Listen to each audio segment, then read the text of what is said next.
Good evening, guys. This is Waj Betas here.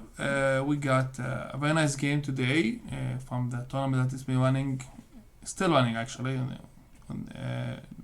Like this game actually been played, I think, yesterday. So it's been between Carlsen and Dubov, the world champion and winner of the best game of chess for 2020, and he's the second of Carlsen. So those guys are really tough. So let's go to the game. Some really nice game over here with a lot of fun with the end game. Carlsen with white, start with e4, c5, knight f3, knight c6, bishop b5, and Carlsen tried to avoid a lot of theory here. Just want to play a game of chess. g6, castle, bishop g7, take, and then rook e1. Basically, Mr. Carlsen tried to avoid the theory here, and he's just getting those pawns doubled. But of course, he's giving black the better bishops. Knight e6, c3, castle, d4. Now Carlsen changed his mind, and he decided to give up the double pawns and just to take the control of the center here. Now black played d5, e5, and now f6. Now of course Carlsen, like, he can take here if he wants, but like after f6, now the rook will be controlling the e file, but the other rook can come here and take its share of it. Unfortunately, Carlsen do that. He made it a little bit harder. He played h3, so the bishop and the knight both cannot come to g4. Dubov took on e5. Carlsen took back with the pawn, and again the pawn is restricting the bishop on g7. c5. Now Dubov is pretty much happy with his pass pawn here, but Carlsen, again, he's the world champion. He's the best of the best in my opinion. So he just played b4. Sacrificing a pawn, Dubov took it, and now then he played a3. Another pawn.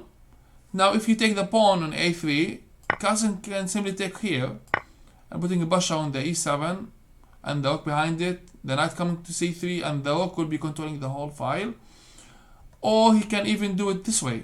Rook a3, the rook will attack the pawn and the knight, and protecting the knight, and the bishop over here will attack the knight on h6.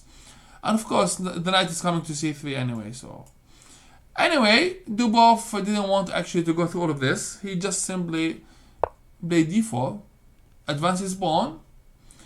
Carlsen took on b4, and he's activating his rook. Now the rook on a1 here, putting a lot of pressure on the pawn on a7. Bishop b7, knight bd2, just to protect the knight from the bishop. Now Dubov here decided to play in a very nice way actually. Really creative. He played a5, get rid of his weaknesses. And then he exchanged a couple of rocks and pawns. Now, and sacrificed his pawn in d4.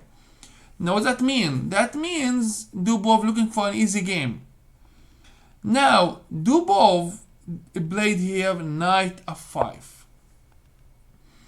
And asking Carlsen, what you want to do? Now, if Carlsen took on f5 here, he will take with the rook. Now we have a lot of problems for white to solve. Now the bishop, the rook, the queen, everybody attacking the pawn on e5. The queen can come to d5 here, this way, and then attacking having a math threat on g2. Too many problems. So Carlsen played knight 4 to f3, queen d5 by Dubov. Again, he's ready to give a checkmate if you give him a chance. Bishop b2 by Carlsen, protecting the pawn on e5. Bishop h6, putting pressure on the knight on d2. Very creative play by Dubov. Carlsen pushed e6 and activating his bishop over this way. So the bishop is actually attacking the whole diagonal over here. Rook d8. Now too much pressure on the knight on d2, so the queen stepped up to e2. Queen d3 by Dubov, took, and then knight e4. So Carlsen now is pretty much happy with the situation. Dubov took on e4, rook take e4, and now bishop g7. Carlsen played here bishop e5. Of course, he could take on g7 like this, and then king g7. That's fine, no big deal. Maybe rook f4, then rook d5, king h2, knight d6, something like that. h4, h6. And this endgame actually should be a draw. However, we never know what's gonna happen. I mean, Carlsen is Carlsen in endgame, so we don't really know. Anyway, Mr. Carlsen played bishop e5, keeping all the options open. Tried to make it harder and harder for Dubov. Dubov took on e5, knight take e5, checking h2, and now king g7. Now Dubov is ready to come to the f6 and putting pressure on the e6 pawn. Carlsen did a very nice move here. He played g4, knight d6, and now rook e3. Now Dubov did a very nice job here, and he did g5, and he's controlling those two squares over here, and he's preventing h4 and f4 at the same time. King g2, h6, knight c6, attacking the pawn on e7, king f6. Dubov has to protect the pawn. Now Carlsen did something very nice. He played check, king e6, check again, and then he took the pawn on e7. So he exchanged pawns and keeping 3 pawns for himself against 2. Now this ending, it should be a draw, but Carlsen is Carlsen.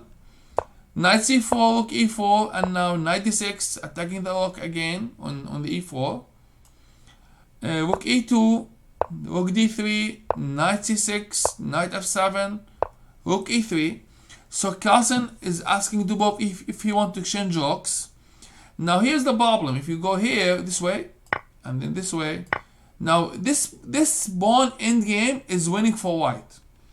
And whatever happens with the pawn endgames, it's happened also with the knights on the board. So the same rules applied on both cases. So black decide not to go for this. It's really dangerous.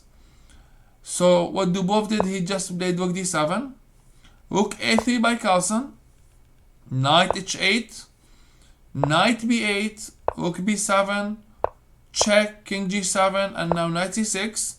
So white just improve his pieces a little, not much. Knight g6 by Dubov, knight d4. Now white is ready to go to f5. So Dubov did this, check, king g3, and now rook b1. Now rook g1 check is a threat. So Carlsen played very nicely, f4, check, king f2, rook g2 check, king f1. Very nice job by Carlsen. The king is keeping the rook under attack. So Dubov played rook d2, check, king f7, and now fg5.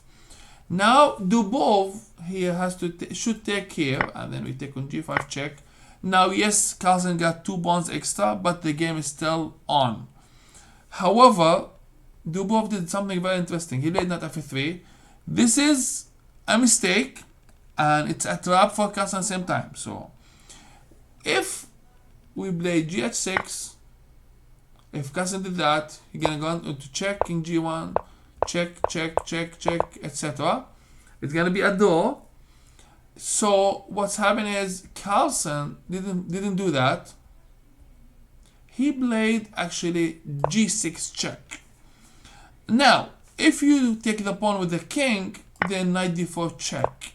Taking the king and the knight at the same time, and the game is over. So Dubov has to play king e7, rook a3, attacking the knight, check, king e1, and now rook d6, attacking the knight, knight f4. Now the knight is protecting the pawn, king f6, and a very, very nice move by Carlsen, king e2. Here it goes.